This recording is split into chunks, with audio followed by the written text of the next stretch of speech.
உங்க பொண்ணு கண் முழிச்சிட்டா, ஆனா கொஞ்சம் சீரியஸ் கண்டிஷன் தான். அவங்களை டிஸ்டர்ப் பண்ணாம போய் ஒரு தடவை பாருங்க. அம்மா முதல்ல நீங்க பாத்துருவாங்க. சரி ராசா. இப்ப தாம்பா கொஞ்சம் நிம்மதியா இருக்கு. சரிம்மா, நான் அவங்கள பாத்துக்கிறேன். லேட் நைட் ஆச்சு, நீங்க 2 பேரும் வீட்டுக்கு போங்க. இல்லப்பா, உங்களுக்கு எதுக்கு கஷ்டம்?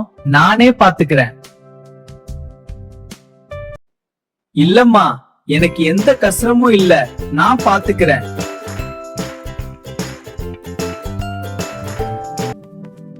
நான் நிக்கிறேன்.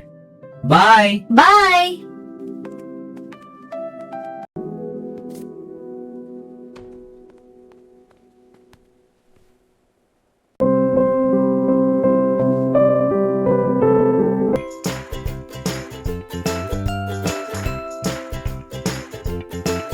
ரொம்ப நன்றிப்பா, நீ வீட்டுக்கு போயிட்டு வா.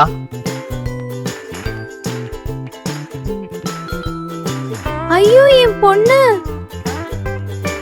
அம்மா, நீங்க பொண்ணை இனி வீட்ல வச்சு பாத்துக்கோங்க. டேப்லெட்ஸ மறக்காம போடுங்க. அம்மா ரொம்ப பயந்துட்டீங்களா? ஆமாமா, துடிச்சு போயிட்டேன். சரிம்மா, நீ ரெஸ்ட் எடு, நான் சமைச்சிட்டு வரேன். சரிம்மா.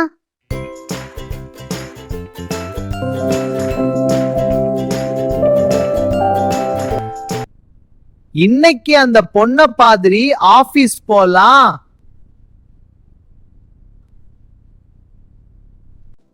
இந்த வார்டுல இருந்த ஆக்சிடென்ட் ஆன கேர்ள் எங்க டாக்டர்?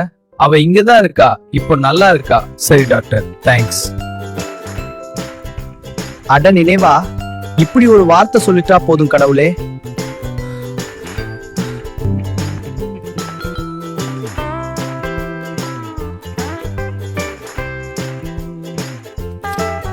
இந்த வார்டுல இருந்த ஆக்சிடென்ட் ஆன கேர்ள் எங்க டாக்டர்? அவ டிஸ்சார்ஜ் ஆகி போயிட்டா. ஓ அப்படியா? ஆமா, நீங்க கிளம்பலாம். இப்ப கூட என்னால பார்க்க முடியாம போச்சே. இந்த அம்மா சாப்பிடு.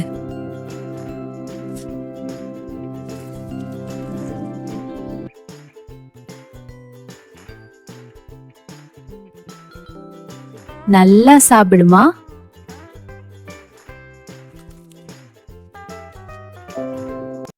மச்சான், எனக்கு என்ன செய்யற எண்டே புரியலடா.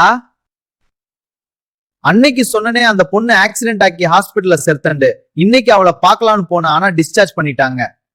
ஏன் என்னால பார்க்க முடியலன்னு என்னமோ மனசுக்கு கசரமா இருக்குடா. ஒண்ணு நமக்கானதுன்னா நம்மள தேடி வரும்னு சொல்லுவாங்க. ஆனா நான் தேடினாலும் தூர போற மாதிரி தோணுதுடா. டே என்ன மச்சன் புலம்ப ஆரம்பிச்சுதா. இங்க பாரு, நீ சொன்ன மாதிரி தான் உனக்கானதுன்னா உன்கிட்ட வரும். சும்மா இதே யோசிச்சுட்டு இருக்காத. சரி மச்சான், அப்போ வச்சிடுறேன். பாய்டா. சரிடா, சரி.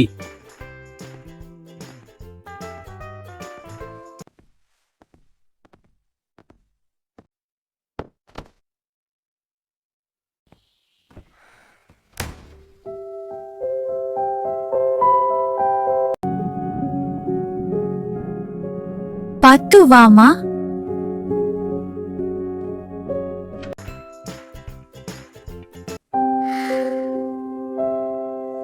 அம்மா, நான் ஹாஸ்பிட்டல்ல இருந்தது எப்படி தெரியுமா?